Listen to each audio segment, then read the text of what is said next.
Hi hello friends, அஸ்ஸலாமு அலைக்கும். Welcome to my HP channel. நம்ம இன்றைக்கி என்ன பண்ண போகிறோன்னா, கறி காய் குழம்பு எப்படி பண்ணுறது, அதுக்கு என்னென்ன பொருட்கள் தேவை அப்படின்னு பார்க்க போகிறோம். வாங்க.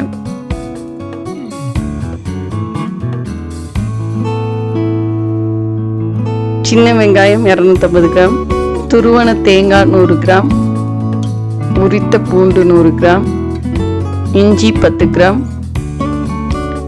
பச்சை மிளகாய் 50 கிராம், கொத்தமல்லி தழை 50 கிராம்,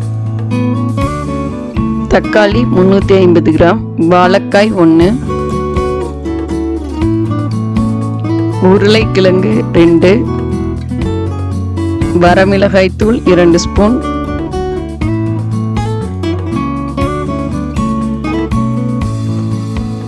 மல்லித்தூள் 1 ஸ்பூன், பட்டை கிராம்பு ஏலக்காய் பொடி 1 சின்ன ஸ்பூன், உப்பு தேவைக்கேற்ப, கடலை எண்ணெய் 50 மில்லி, ஆட்டுக்கறி 1/2 கிலோ, கத்திரிக்காய் 1/2 கிலோ. எல்லா காயும் கட் பண்ணி வச்சுக்கணும். வெங்காயம், பூண்டு,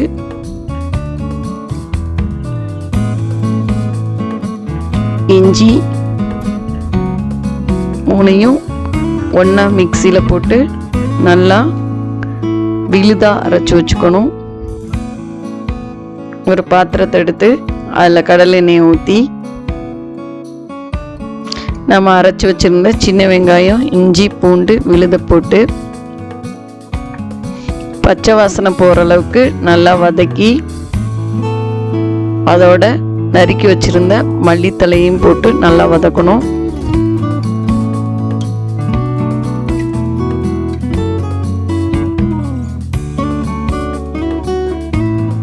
மசாலா நல்லா வதங்கிருச்சு. நம்ம கறி எடுத்து அதில் போட்டு நல்லா வதக்கணும்.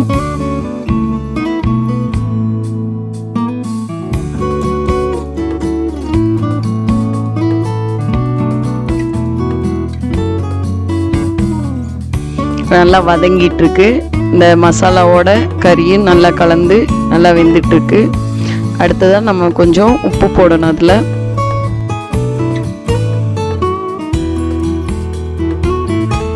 மிளகாய் பொடி, மல்லிப்பொடி, கிராம்பு, பட்டை, ஏலக்காய் பொடி எல்லாத்தையும் மறுபடியும் அதில் போட்டு நல்லா வதக்கணும்.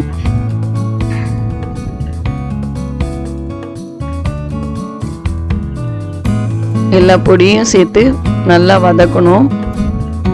அந்த பொடிகளோட பச்சை வாசனை போகிற அளவுக்கு வதக்கணும்னா ஒரு கிரேவி பதத்தில் நமக்கு கிடைக்கும்.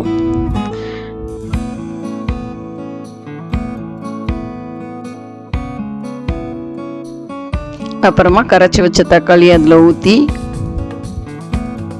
மறுபடியும் நல்லா வதக்க ஆரம்பிக்கணும்.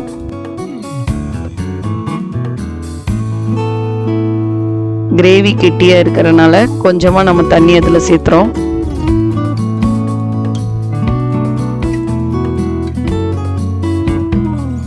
நம்ம நல்லா கொதிக்க ஆரம்பிச்சிருச்சு. நல்ல வாசனை வருது. கட் பண்ணி வச்சுருந்த வாழைக்காய், கத்திரிக்காய், உருளைக்கிழங்கு, பச்சை மிளகாய் எல்லாத்தையும் குழம்புல போட்டு நல்லா மறுபடியும் கிளற ஆரம்பிக்கணும்.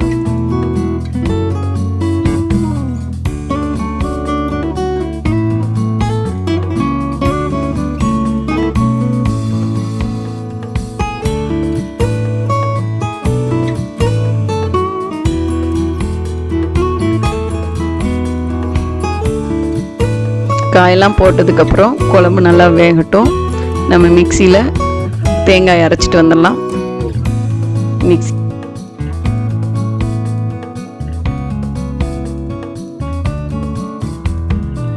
குழம்பு நல்லா கொதிச்சிட்ருக்கு.